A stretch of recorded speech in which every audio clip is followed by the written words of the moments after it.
सरकारी फंडिंग से चलने वाली संस्था जिसके उद्देश्यों में लिखा हुआ है कि वो सेकुलर भावनाओं का प्रचार करेगी, वहां पे बैप्टिज्म करा रही थी। आप सोचिए, बच्चों के लिए सरकार से पैसे लिए और बच्चों से भी फीस ले ली, उसके बाद सरकारी पैसे की दम पर बैप्टिज्म करा के कन्वर्जन करने का काम किया जा रहा है।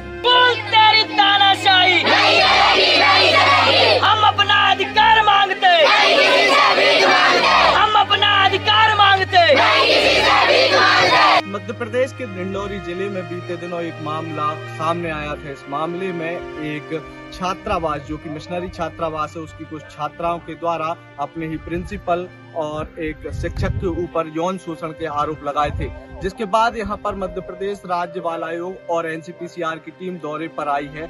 बता दें कि इस मामले को लेकर पूरे क्षेत्र में गर्मागर्मी का माहौल है, पूरा मामला संवेदनशील। मेरी अनुमति के बिना क्यों लेके गए? हमसे पूछना चाहिए, अगर यहाँ गलत हो तो हमें बताना चाहिए। इसलिए बड़ी संख्या में यहाँ पर पुलिस बल तैनात था, लेकिन उसके बावजूद यहाँ पर बड़ी संख्या में ग्रामीण थे, जिन्होंने एनसीपीसीआर के चेयरमैन प्रियंका कानूनगो को घेरने का प्रयास भी किया।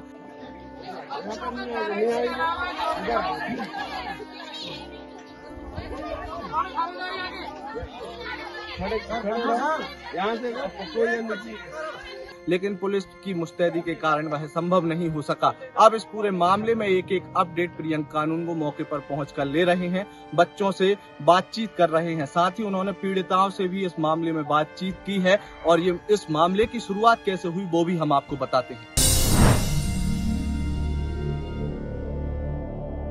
डिंडोरी की जिस मिशनरी संस्था में बच्चियों के साथ यौन शोषण हुआ, उस यौन शोषण का खुलासा राज्य बाल अधिकार संरक्षण आयोग के द्वारा किया गया था।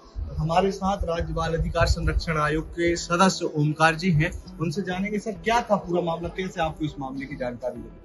2-3 महीने से शिकायत मिल रही थी और काफी पहले से हम जानकारी कलेक्शन कर रहे थे।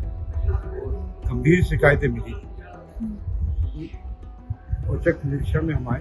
सबसे पहले गए थे मंडला जिले में एक घूरा घाट है, घूरा घाट, वहाँ भी एक स्थितियाँ मिली, की बात की, उन्होंने उसको नोटिस जारी किया। फिर दूसरे दिन यहाँ आए, शाम को ही हम वहाँ पहुँच गए। बच्चों से जब हम बात कर रहे थे तो कौन विज्ञान वाला मामला है वो बच्चों के माध्यम से, फिर हम बच्चों को के पास में प्रोसीजर भी सीखा। हमारा जो चेयरपर्सन थी, एक और सदस्य थी, उनको भेजा, हमने गहराई से पूछताछ की, फिर ये मामला। मध्य प्रदेश के डिंडोरी जिले में एक बेहद चर्चित मामला सामने आया। इस मामले का खुलासा मध्य प्रदेश राज्य बाल आयोग के द्वारा किया गया है, जिसके मुताबिक जुनवानी स्थित एक मिशनरी संस्था में कुछ बच्चियों के साथ यौन शोषण की घटना हुई है। आज उसी मामले में जांच करने के लिए दिल्ली से एनसीपीसीआर यानी कि राष्ट्रीय बाल आयोग की टीम मौके पर मौजूद है और मौके पर मौजूद है आयोग की टीम। इस घटनाक्रम से जुड़ी यहाँ पर क्या क्या चीजें निकल कर सामने आती हैं वो हम आपको बताएंगे। डिंडोरी के जुनवानी में बच्चियों के साथ मिशनरी संस्था के प्रिंसिपल और शिक्षकों के द्वारा यौन शोषण किया गया। उस मामले में स्थानीय नागरिकों के द्वारा भी लगातार विरोध प्रदर्शन किया जा रहा है। हमारे साथ कुछ स्थानीय नागरिक हैं जो कि यहाँ के सामाजिक संगठनों से ताल्लुक रखते हैं, उनसे बात करेंगे और जानेंगे कि आखिर उन्होंने आज एनसीपीसीआर के चेयरमैन प्रियंका कानूनगो को एक ज्ञापन दिया है और ज्ञापन में क्या मांगे रखते हैं। देखिए, जिस प्रकार से राज्य बाल आयोग के द्वारा लगभग 4 दिन पूर्व विश्व मिशनरी छात्रावास का निरीक्षण किया गया था, उसके बाद लगभग 8 से 10 बालिकाओं के द्वारा, छात्राओं के द्वारा जिस प्रकार के संगीन आरोप लगाए गए थे, उसके बाद पुलिस प्रशासन का भी जो रवैया देखने में आया, निश्चित रूप से पुलिस प्रशासन ने भी इस पूरे मामले में हीला हवाली की और उसके बाद हमारा पूरा संगठन, पूरा समाज चाहता है कि इस पूरे मामले में गंभीरता के साथ पुलिस प्रशासन भी इस मामले को ले और प्रशासन, राज्य सरकार भी इस पूरे मामले को संज्ञान में ले, साथ ही आयोग भी इस पूरे मामले को अपने संज्ञान में लेते हुए कड़ी कार्रवाई करे, जिससे इस प्रकार के छात्रावास जो अवैध रूप से चल रहे हैं, जहां धर्मांतरण जैसी चीजें हो रही है, सारी चीजें बंद हो हमारे जिले से। डिंडोरी में बच्चियों के साथ यौन शोषण के मामले में अब तक क्या कार्रवाई हुई है, उस सब पर चर्चा करने के लिए हमारे साथ डिंडोरी के पुलिस कप्तान संजय सिंह जी। सर, अभी तक क्या क्या कार्रवाई की है पुलिस ने? एक अपराध पंजीबद्ध करने के बाद जो पीड़ित बच्चे थे उनका हमने 164 के अंतर्गत बयान कराया है सीआरपीसी ने और बयानों के आधार पर प्रकरण में समुचित धाराएं बढ़ाई गई है। के साथ ही जो आरोपी है मुख्य प्रिंसिपल से गिरफ्तार किया गया। इसके अलावा प्रकरण में और जांच के दौरान और भी शिकायतें मिली है, जिसका कि संज्ञान लिया जा रहा है और समुचित धाराओं का प्रकरण में दावा पेश किया जाएगा। सर, अभी यहाँ के नागरिकों ने एक ज्ञापन भी दिया है, उसमें पुलिस प्रशासन पर भी गंभीर आरोप लगाए हैं कि आपने पॉक्सो जैसे मामले में गिरफ्तार आरोपी को छोड़ दिया। क्या था वो? एक्चुअली ये थाने से जो छोड़ दिया गया था संडे को संबंधित प्रिंसिपल को, इस पर संज्ञान लेते हुए मैंने संबंधित थाना प्रभारी को निलंबित किया है।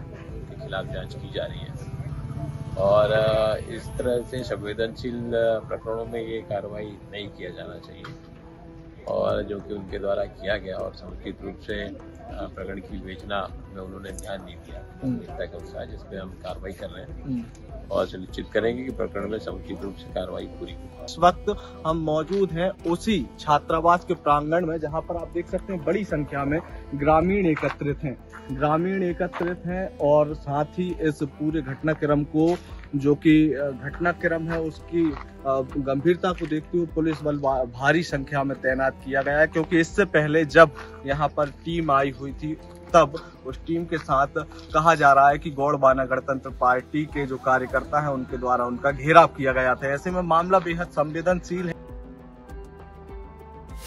इस मामले में राज्य बाल आयोग ने FIR कायम कराई और उसके बाद बाल कल्याण समिति के अध्यक्ष को लगातार धमकियां मिली और ये धमकी देने वाले राजनीतिक रसूखदार लोग थे, यहाँ के स्थानीय गुंडे थे।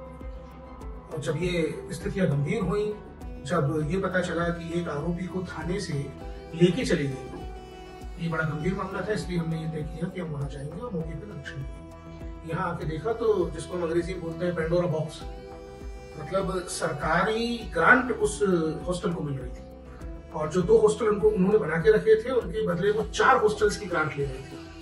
वहां पे धर्मांतरण करा रहे थे, बच्चों का यौन शोषण कर रहे थे, स्टाफ की जानकारियां नहीं मिली, स्टाफ की सूचियां नहीं मिली, स्टाफ का पुलिस वेरिफिकेशन नहीं मिला, अधोसंरचना एकदम बुरी स्थिति में थी, बच्चों के रहने की स्थितियां खराब थी। जब ये सब देखा तो ये समझ में आया कि जो आदिम जाति कल्याण विभाग है उसके कर्मचारी इसमें लिप्त हैं। हमने स्थानीय प्रशासन को इस पर कार्रवाई करने के लिए कहा, तो आपको कलेक्टर ने आश्वासन दिया है कि वो शिक्षा विभाग के ब्लॉक एजुकेशन ऑफिसर को और जो ट्राइबल डिपार्टमेंट है उसके भी ब्लॉक एजुकेशन ऑफिसर को सस्पेंड कर देंगे। जिस थानेदार की मौजूदगी में थाने से आरोपी को ले जाया गया था उसको भी सस्पेंड कर दिया गया है। इसके अलावा हमको ये भी पता चला कि एक राधे श्याम करके आदमी है जो यहाँ गुंडा प्रकृति का आदमी है, उसने जो है एक पीड़ित बच्ची को नाम उजागर किया, उसके ऊपर चरित्रहीनता के लांछन लगाए और ये उसने मीडिया में किया। हमने तत्काल पुलिस को इस पर कार्रवाई करने के लिए कहा है और इसमें पॉक्सो की धारा 23, जुवेनाइल जस्टिस एक्ट की धारा 74 और IPC की धारा 500 के तहत मुकदमा दर्ज करने के निर्देश दिए। जो मिशनरी संस्था था उसने सहयोग नहीं किया, लेकिन हमने जब वहाँ कागज देखे तो हमको ये भी पता चला कि सरकारी फंडिंग से चलने वाली संस्था जिसके उद्देश्यों में लिखा हुआ है कि वो सेक्युलर भावनाओं का प्रचार करेगी, वहाँ पे बैप्टिज्म करा रही थी। आप सोचिए, बच्चों के लिए सरकार से पैसे लिए और बच्चों से भी फीस ले ली, उसके बाद सरकारी पैसे की दम पर बैप्टिज्म करा के कन्वर्जन करने का काम किया जा रहा था। तो ये बहुत ही गंभीर प्रकृति का मामला है। प्रशासन को हिदायत दी गई है इसमें मुकदमे दर्ज करने की और कानून की कार्रवाइयों के माध्यम से इस तरीके की अनैतिक गतिविधियों को प्रतिबंधित करने की। दूसरा पक्ष जो इसका है, जो इसका राजनीतिकरण किया जा रहा था, देखिए कुछ गुंडे जो यहाँ के हैं वो इस पूरे के पूरे रैकेट में शामिल है और अब जांच इस बात की होनी चाहिए कि बच्चों का यौन शोषण करने वालों में ये गुंडे भी शामिल है। एक वृहद जांच की आवश्यकता है, हमने इसके लिए निर्देश दिए हैं और इस प्रकार के सारे लोगों को मुकदमे कायम हो ये निर्देश दिए। बिल्कुल, तो ये थे हमारे साथ NCPCR के चेयरमैन प्रियंक जी, जिन्होंने साफ तौर पर बताया कि जिन लोगों ने भी उन बच्चियों के साथ दुर्व्यवहार और यौन शोषण जैसी गतिविधियों को अंजाम दिया है उनके खिलाफ प्रशासन के द्वारा लगातार कार्रवाई की जा रही है। इसी प्रकार की अन्य मध्य प्रदेश से जुड़ी हुई विशेष खबरों के लिए आप हमारे साथ जुड़े रहिए, देखते रहिए आयुध। फेसबुक, ट्विटर और इंस्टाग्राम सब जगह मौजूद है। आपका बहुत बहुत धन्यवाद।